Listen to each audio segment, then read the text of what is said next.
नमस्ते, जय हिंद। ये है द आवारा मुसाफिर शो क्लिप्स।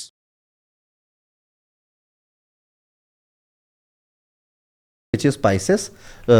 मीन राशि अगर फर्स्ट हाउस में आएगी तो मीन लगन बन जाएगा। तो मीन लगन कुछ इस तरह से आपको दिखाई देगा। अभी मीन लगन बन गया, इसमें क्या है, भगवान भरोसे, ठीक है। ये व्यक्ति ऐसा होता है कि जो कुछ भी कर सकता है कभी भी विदाउट थिंकिंग कि फ्यूचर में क्या होगा, ठीक है, क्योंकि इसको इतना ट्रस्ट होता है अपने ऊपर या फिर अपने भगवान पर, इतना ट्रस्ट होता है कि सब मैनेज हो जाएगा, सब ठीक हो जाएगा। ये सोचता नहीं है ज्यादा। हाँ, कि करते करते देखा जाएगा, ये वाली एटीट्यूड आ जाता है कि देखा जाएगा। तो मीन लगन है तो आपका एटीट्यूड कहीं ना कहीं इसके आसपास होना चाहिए। अब क्योंकि 12 नंबर स्पिरिचुअलिटी का भी नंबर है, ट्रैवल का भी नंबर, तो फाउंड ऑफ ट्रैवल का शौक रखते हैं और इन्वेस्टमेंट बहुत कम उम्र से स्टार्ट कर देते हैं। ये मतलब आप समझ लीजिए इनके हाथ में पैसे आए थे तो 24-25 साल में ही इन्होंने म्यूचुअल फंड्स वगैरह सीख लिया था या समझ लिया था, या फिर गोल्ड में ही इन्वेस्ट कर रहे थे, एफडी वगैरह बना रहे थे अपनी। सेकेंड हाउस में इनका एरीज साइन आ गया, तो आप पाएंगे कि इनकी फैमिली में किसी को पैरों की प्रॉब्लम आ जाती है, और फैमिली में कि कोई एक ऐसा व्यक्ति है जिसने बिल्कुल यूनिक, या आपके फादर ही हो सकते हैं कि बिल्कुल यूनिक काम किया है फैमिली में उसने, और एकदम से परिवार की दशा उसने बदली है या बदलने की कोशिश कर रहा है। सेकंड साइन जो है वो थर्ड हाउस में आता, तो आपके घर के आसपास कोई फूड का आउटलेट हो जाए, आपके घर के आसपास कुछ खाने पीने के सामान की बिक्री होती हो, ये देखने को मिल सकता है। तीसरा साइन आया है माता के घर में, तो यहाँ पे ये देखने को मिल सकता है कि आपको अपनी मदर के अलावा भी किसी से माँ जैसा ही प्यार मिला है। बड़ी बहन हो गई, बुआ जी हो गई, मौसी हो गई, उन्होंने भी आपको अपने बच्चे की तरह ट्रीट किया, ये देखने को मिल सकता है। यहाँ पे देखो आप चौथे नंबर का जो राशि है वो आपके 5th हाउस में आता है, तो यहाँ पे you are very emotionally connected with your child, और आपका जो चाइल्ड है वो भी एक इमोशनल नेचर रखता है, वो भी काफ़ी ज़्यादा ही भावुक व्यक्ति है। ऐसे में मीन लगन वाले लोगों को अपने बच्चों को लेकर काफ़ी कंसर्निंग होना चाहिए कि इसको कोई कुछ गलत पढ़ा ना दे, या फिर इसको कोई गलत इमोशन कम उम्र में ही ना आ जाए। ऐसे में ये भी सलाह दी जाती है कि अगर आपकी मीन लगन है तो आपके बच्चे को कम उम्र से स्पोर्ट एक्टिविटी में डाल दीजिए। स्विमिंग हो गया, बैडमिंटन हो गया, किसी में डाल दीजिए। वो जितना स्पोर्ट्स खेलेगा वो उतना ही ज़्यादा बेहतर अपने इमोशंस को कंट्रोल करना भी सीखता चला जाएगा, उतना उसे पब्लिक स्पीकिंग और पब्लिक में किस तरह से बिहेव करते हैं ये भी देखने को मिलेगा। जॉब ऐसी जगह ही करेंगे जो कि बढ़िया ऑफिस हो, फैंसी ऑफिस हो, वहाँ पे जॉब करने का शौकीन होते हैं।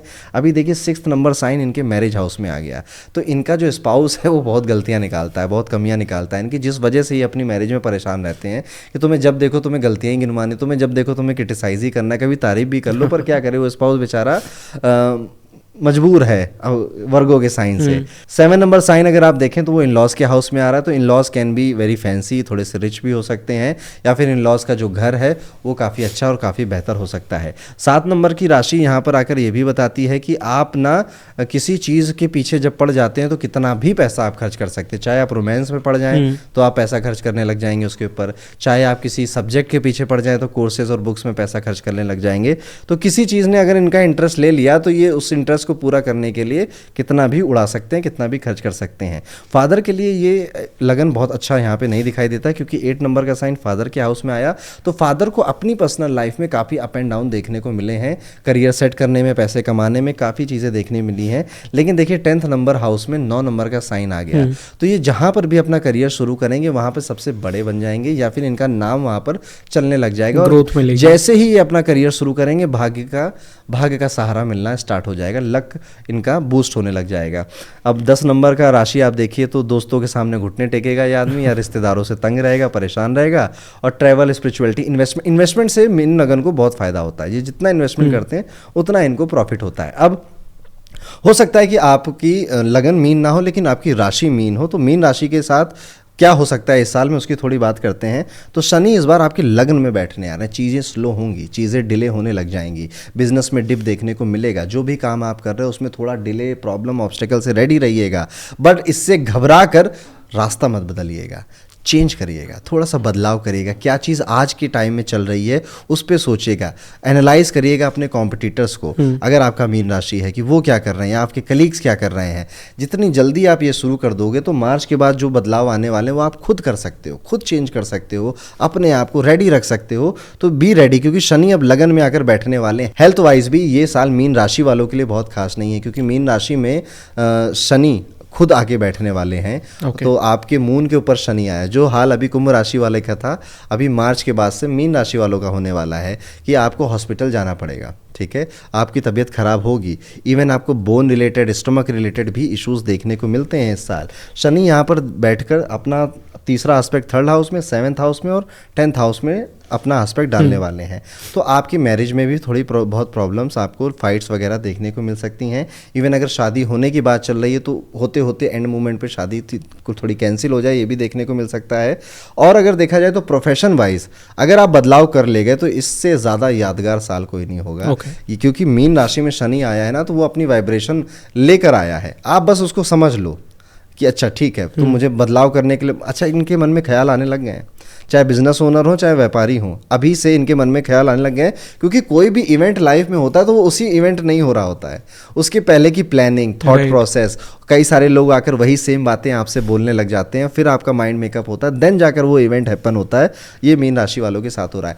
नई चीज़ों में, टेक में बहुत ज़्यादा ये लोग इंटरेस्ट लेने वाले हैं, AI वगैरह सीखने वाले हैं, या फिर इनके प्रोफेशन से रिलेटेड जो टेक है उसमें काफ़ी ये इंटरेस्ट लेंगे। आपकी मदर के लिए ये साल काफ़ी बेहतर होगा, तो मदर की हेल्थ में अगर कोई इशू थे तो वो ख़त्म हो गए। इवन आपके फादर के लिए भी जो पहला हाफ है वो तो ठीक ठीक है, लेकिन सेकंड हाफ मीन राशि के फादर के लिए उतना ठीक नहीं है। हेल्थ पॉइंट ऑफ व्यू से बोल रहा हूँ, मनी पॉइंट ऑफ व्यू से इंक्रीज ही हो रहा है मीन राशि का, फाइनेंसेस ठीक हैं, बस यहाँ पर हेल्थ और चेंज, बदलाव, इसको ध्यान में रखना है। जुपिटर आपके 4th हाउस में यहाँ पर आकर बैठेगा। 4th हाउस जुपिटर बड़ा ही अच्छा होता है, ठीक है। 4th हाउस जुपिटर कहता है कि आपको भगवान के सामने जाने की ज़रूरत भी नहीं है, वो सब कुछ आपकी बातें अभी सुन रहे हैं, ठीक है।